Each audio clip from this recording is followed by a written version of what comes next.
मैं हूँ आमिर और आप देख रहे हैं नुक्कड़ लाइव।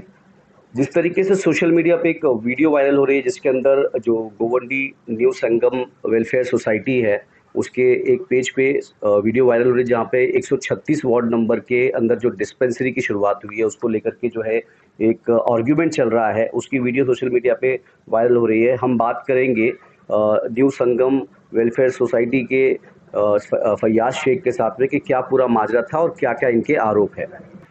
मैं आपके चैनल का शुक्रगुजार करता हूँ नुक्कड़ लाइव का कि आपने जो है कि वीडियो देखने के बाद हमसे हमारी प्रतिक्रिया लेने के बारे में विचार किया। देखिए, मैं आपको बता दूं कि जो कमला रमन नगर में एक हेल्थ पोस्ट है जो अभी हाल ही में 8 तारीख को जो इसकी ओपनिंग हुई थी, कि वो जो है कमला रमन नगर का जो हेल्थ पोस्ट है वो लगभग 2 करोड़ 11 लाख की लागत में वो पूरा इंफ्रास्ट्रक्चर बना है।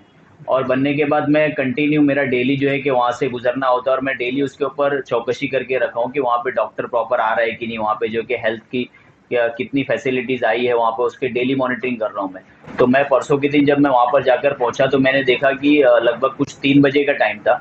और 3 बजे के टाइम मैंने देखा कि वहाँ पे जो पर्ची देने का जो एक काउंटर है, रजिस्ट्रेशन काउंटर, कि वो जो है कि उसके ऊपर क्लोज का बोर्ड लगा हुआ था और बंद था। तो मैंने अंदर जाकर पूछा कि ये बंद क्यों है, तो बोले कि डॉक्टर तो है, आप उनसे जाके बात कीजिए। तो मैं डॉक्टर के पास जाकर बैठा। तो वहां पर जो है कि डॉक्टर से मैंने पूछा कि सर आपने रजिस्ट्रेशन काउंटर बंद किया हुआ है? बोले हाँ, हम 12:30 बजे तक बंद कर देते हैं। तो मैंने कहा कि सर आपका टाइमिंग तो ऑफिशियली 4 बजे तक है, आपको तो 4 बजे तक पर्ची देना है लोगों को। बोले नहीं, हम सुबह 9 बजे से लेके 12:30 1 बजे तक हम लोग देते हैं, उसके बाद नहीं देते। तो मैं बोला सर, अब मैं आपकी शिकायत करूंगा कि आप लोग जो है कि 4 बजे तक का अगर ऑफिशियल टाइमिंग है आपका, तो आपको 4 बजे तक पेशेंट का ट्रीटमेंट करना है, आपको पर्ची भी 4 बजे तक देना, आप लोग क्यों 12:30 1 बजे तक बंद कर दे रहे हो? बोले नहीं, आपको जो करना है वो करो, लेकिन हम लोग का ये हम लोग ऐसे ही करेंगे। तो उसके बाद फिर मैंने जो है कि उनसे मेरी जो है कि आर्ग्यूमेंट हुई, कि मैंने कहा कि सर आप ऑन रिकॉर्ड कैमरे के सामने बात कीजिए कि आप जो वीडियो आप देख रहे हो कि उसमें बाकायदा उन्होंने कहा है कि आपको जो है कि हम लोग 12 बजे तक 1 बजे तक ही बैठ के यहाँ पे काम करेंगे। तो मतलब इस तरीके का मैंने वो देखा कि वहां पर वो कुछ काम भी नहीं कर रहे थे। मतलब अंदर जाकर मैंने देखा कि वो खाली मस्त रूम के अंदर बैठकर मतलब आराम कर रहे थे, और कोई जो है कि ट्रीटमेंट वगैरह कुछ नहीं, मतलब ना उनके पास कुछ लोड था, ना कोई फाइलिंग का काम था, मतलब कोई काम वो कर रहे नहीं थे वहां पे। तो क्या-क्या फैसिलिटीज़ यहाँ पर जो है मिलती है? देखिए, फैसिलिटी में यहाँ पर जो डिस्पेंसरी है इसके अंदर सिर्फ दवा प्रोवाइड की जाती है। उसके अलावा जो टेस्टिंग वगैरह होती है यहाँ से, जो ब्लड टेस्ट वगैरह का, वो भी जो छोटे टेस्ट होते हैं वही उसके अंदर होते हैं। बड़े टेस्ट के लिए वो लोग रिफर कर देते हैं राजावाड़ी की तरफ, शताब्दी की तरफ। और जो टेस्टिंग भी होती है उसकी 4 दिन के बाद ये लोग रिपोर्ट प्रोवाइड करते हैं। देखो, कहीं ना कहीं 2 करोड़ से भी ज्यादा लागत में पब्लिक का पैसा लगा, और पब्लिक के पैसे लगने के बाद भी आज उनको बेसिक सुविधाएं नहीं मिल पा रही। जो उनकी बेसिक सुविधाएं वो भी उनको नहीं मिल पा रही। तो कहीं ना कहीं बहुत बड़ा घोटाला है, और आवाम के पैसे का गलत तरीके से इस्तेमाल किया गया। इतने बड़ी लागत में मैं सोचता हूँ कि अगर 2 करोड़ रुपए अगर कोई हेल्थ इंफ्रास्ट्रक्चर में अगर लगाया जाता तो एक बड़ा एक हॉस्पिटल, कि जहाँ पर अच्छी से अच्छी फैसिलिटी हो जाती है, एक मैटरनिटी रूम हो जाता है, एनआईसी हो जाता है, आईसीयू हो जाता है, सारी फैसिलिटी आ सकती थी। लेकिन उसके बावजूद यहाँ पर सिर्फ पैसे जो है कि आवाम के पैसे पानी की तरह बहाए गए। और बहाने के बाद यहाँ के जो है कि जिम्मेदार लोग ये कहते हैं कि भाई हमने हेल्थ पोस्ट जो है कि बनवाया, लोगों के लिए बनवाया। जबकि लोगों के लिए नहीं बनवाया, लोग इन्होंने अपनी जेब भरने के लिए बनवाया। कि इसमें बीएमसी के हेल्थ ऑफिसर भी इन्वॉल्व है, और यहाँ के जो भी एक्स कॉर्पोरेटर और जो यहाँ पर जो अपने आप को जिम्मेदार बनाते हैं यहाँ के एमएलए, ये सारे लोग इसके अंदर इन्वॉल्व है। इसकी कंप्लेंट किसी अधिकारी से आपकी? इसकी कंप्लेंट मैंने अपने हेल्थ ऑफिसर जो है कि संजय फुंदरे सर, उनके साथ मैंने इसकी शिकायत भी दर्ज की।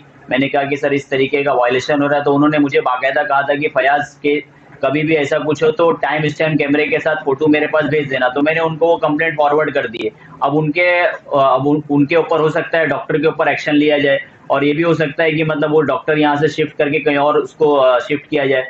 तो अब डॉक्टर के ऊपर जो उनको एक्शन लेना होगा वो लेंगे। लेकिन सिर्फ एक्शन लेना अपना कंसर्न नहीं है। अपना कंसर्न ये है कि जो यहाँ के लोकल लोग हैं, कि यहाँ के लोकल लोगों को जिस तरीके से जो सुविधाएं मिलना चाहिए वो सुविधाएं आज भी नहीं मिल रही। मैंने एक डिमांड, अभी मैं रिसेंट में मैंने एक लेटर ड्राफ्ट किया है अपने एग्जीक्यूटिव हेल्थ ऑफिसर को और डीएमसी पब्लिक हेल्थ के ऑफिसर के नाम पे, कि मैंने ये डिमांड किया है कि ये जो हेल्थ केयर फैसिलिटी है ये 4 घंटे की बजाय इसको 24/7 जो है कि ओपन रखा जाए। कि यहाँ पे शिफ्ट वाइज डॉक्टर बदले जाए, 8-8 घंटे पे डॉक्टरों की ड्यूटी चेंज की जाए। क्यों? क्योंकि देखो आज भी हमारे यहाँ पर जो है कि स्लम कच्चे कच्चे बस्ती में लोग रह रहे, कम कम बहुत ही कम मार्जिनलाइज लोग है, कि उनकी इनकम भी कम है। कि आज जो है कि उनके घर में अगर किसी को टाका लगाना हो जाता है, कुछ भी दवाई के या कुछ भी बड़े की चीजों के लिए आदमी को जाना पड़ता है, तो प्राइवेट हॉस्पिटल में जा रहा है, क्लिनिक में जा रहा है, कि वहां पे उनके जो है कि उनके साथ के उनके जायद पैसे भी लिए जा रहे हैं। तो कहीं ना कहीं वो सारी चीज हम लोग बीएमसी के जो हॉस्पिटल्स है, डिस्पेंसरी, ये सारी फैसिलिटी हम इसके अंदर प्रोवाइड कर सकते हैं। तो ये सारी चीज नहीं हो रही है, इसके लिए मैंने एक डिमांड भी किया है और मुझे उम्मीद है कि बहुत जल्दी हमारी डिमांड को भी मान लिया जाएगा और इसको 24/7 चालू किया जाएगा। जैसे कि फैयाज शेख ने बताया कि 2 करोड़ से ज्यादा की लागत का ये जो हॉस्पिटल बना है, जो डिस्पेंसरी बनी है, क्या लगता है आपको कोई गबन इसमें हुआ है? देखिए कैसा है ना कि जिस तरीके से जैसे कि बता दूं कि हर वार्ड के अंदर ये डिस्पेंसरी अलॉट हुई है और तो जो जगह पे जो हमारा 138 और 136 के अंदर अपग्रेडेशन का काम हुआ है, अपग्रेडेशन के बहाने से इन्होंने बताया कि भाई हमको एडिशनल फंड की रिक्वायरमेंट है कि हम एडिशनल चीज़ें देंगे, बट एडिशनल चीज़ें छोड़ो, जो एग्जिस्टिंग चीज़ थी वो भी सही से हम नहीं दे पा रहे हैं। हम इतनी बुरी हालत है यहाँ की, जैसे देखा जाए कि अभी दोनों रेडी हो चुका है जो अपग्रेडेशन किया है, एक 139 का और 136 का, बट दोनों वार्ड में आप देखेंगे तो उसको अभी तक का उन्होंने क्लोज करके रखा है, उसका कोई स्पेसिफिक टाइमिंग नहीं है। जो कि 136 का तो ओपनिंग भी हो गई है, उसके बाद भी अगर आप जाओगे, आप कभी भी रैंडमली विजिट करो, आपको वहाँ पे ना डॉक्टर मिलेंगे ना कोई फैसिलिटी है, कभी पूछो तो बोले ये टाइमिंग नहीं है, डॉक्टर नहीं है, अलग अलग तरीके के लोगों को कोई जवाब मिलते हैं इसको देख के। लेकिन देखा जाए इतनी बड़ी घनी आबादी के लिए डिस्पेंसरी नहीं है, यहाँ पे कोई हॉस्पिटल्स नहीं है, एक हॉस्पिटल काफी टाइम से झूल रहा है हवा में, तो अब इसको लेकर के क्या प्रशासन से मांग रहेगी आप? प्रशासन का जो स्टेप है ना, पहली बात तो जो डिस्पेंसरी का वो बहुत अच्छा है, बट उसका जो इम्प्लीमेंटेशन नहीं हो पा रहा है। अगर देखा जाए तो यहाँ पे 2-2.25 करोड़ लगा के अगर हमारे लोगों को वो फैसिलिटी नहीं मिल पा रही तो प्रशासन क्या कर सकता है? यहाँ पे जो ऑफिसर्स हैं उनका नेग्लिजेंस है, ये वो अपनी ड्यूटी परफॉर्म करने में नाकाम हो चुके हैं यहाँ पे। अगर वो अपनी ड्यूटी बराबर वे से अगर प्रॉपर वे से करें ना, तो जो ये फंड हुआ उसका यूटिलाइज हो सकता था। एक मेटर्निटी हॉस्पिटल हमको जो मिला बहुत अच्छा मिला 7 माले का, उसके अंदर भी अभी सुविधाएं नहीं है। जैसे कि अभी फयाज भाई ने बताया कि यहाँ पे जो है वो मिनिमम 4 to 5 आवर्स इन्होंने वर्किंग रखा है। यहाँ पे जो डेंसली पॉपुलेटेड एरिया है और दूसरी बात इकोनॉमिकल वीकर सेक्शन के लोग यहाँ पे रहते हैं, जो कि जिनके पास इतनी फंडिंग नहीं होती, उनको गवर्नमेंट हॉस्पिटल की रिक्वायरमेंट होती है, तो उस हिसाब से इसको 24/7 रखेंगे तो लोग उसका यूटिलाइज और कर पाएंगे। और ये यहाँ के जो भी एग्जीक्यूटिव है जो हेल्थ डिपार्टमेंट के, उनको इससे सोचना पड़ेगा वो कैसे लोगों के वेलफेयर के लिए काम कर सके। अच्छा फैयाज भाई, कितने डॉक्टर्स होने चाहिए? 2 करोड़ रुपए से ज्यादा का फंड लगा हुआ है, क्या क्या फैसिलिटीज होनी चाहिए?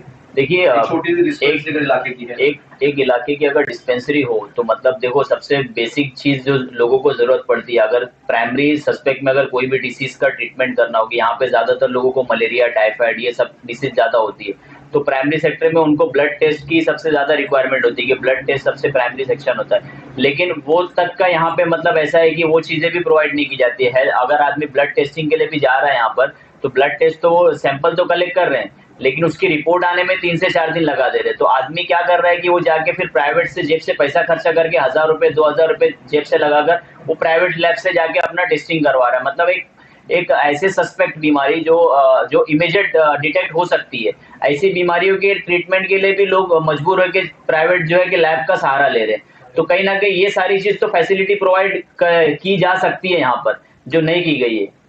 अच्छा, क्या प्रशासन से मांग रहेगी आपकी? प्रशासन से हमारी यही मांग है कि देखो गोंडी जिस तरीके से आज हम लोग गोंडी के अंदर काफी दिनों से हम लोग नोटिस कर रहे हैं कि गोंडी के अंदर फंड तो करोड़ों आ रहा है यहाँ पर, कि एमिस्ट वार्ड जो है कि सबसे lowest human development index ward है, कि हर पूरे मुंबई के जितने भी लोग हैं कि सबकी नजर एमिस्ट वार्ड की तरफ है। यहाँ के हेल्थ इश्यूज को लेके, चाहे टीबी ले लो, अस्थमा ले लो, रेस्पिरेटरी डिसीज ले लो, हार्ट की डिसीज ले लो, कि सारे सबसे ज्यादा जो एलिमेंट्स है अपने गोंडी के ही एमिस्ट वार्ड से निकल रहे हैं। तो उस हिसाब से बीएमसी प्रशासन यहाँ पर फंड तो प्रोवाइड कर रही है, लेकिन जिस तरीके से कि उसका एग्जीक्यूट जो जिस तरीके से किया नहीं जा रहा है, तो वो हम इसके लिए ये डिमांड करेंगे कि देखो फंड का यूटिलाइजेशन ये प्रॉपर किया जाए। और जिस तरीके से पैसे को बर्बाद किया जा रहा है, कि जैसे मैं अगर कमला रामन नगर की बात करूं तो 100 मीटर की दूरी पर एक डिस्पेंसरी बना दी गई है जो जिसकी ओपनिंग हुई, और उसके बाजू में एक शाही नाके की तरफ एक कंटेनर रखकर एचबीटी क्लिनिक बनाया गया।